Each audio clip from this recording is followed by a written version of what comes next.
distinguished guests, and esteemed participants, it is with great excitement that we welcome you to the much-awaited event of the year, the Digital Careers Expo 2024. We are here today to embark on a journey that embraces innovation, celebrates talent, and propels us into the digital future. Welcome to the Digital Careers Expo 2024! Lost of words dahil this will be the first ever Digital Career Expo. Today, we are opening this Digital Career Expo here in Cauayan City to all sectors in Cauayan City. This just opens new horizons, new beginnings, and new opportunities to our Cauayeños. To everyone, congratulations, magandang umaga, mabuhay po ang lahat ng sektor natin dito sa lungsod ng Cauayan at mabuhay po tayong lahat na proud Cauayeño. Mabuhay, City of Cauayan! We are here, we are present. DICT and the Digital Career Expo here in Cauayan is now here.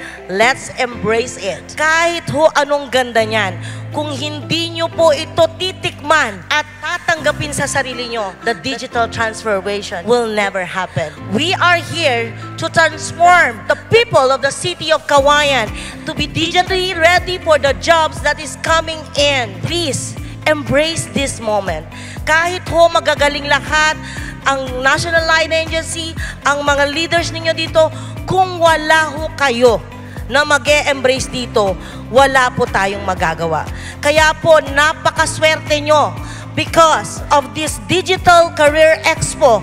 Hindi ho lahat ng rehiyon ay may ganito. At hindi po lahat ng rehiyon ay may 4 na Digital Career Expo. Pero alam nyo kung bakit nandito kami ngayon sa City of Cauayan? You are selected by these great leaders of Cauayan.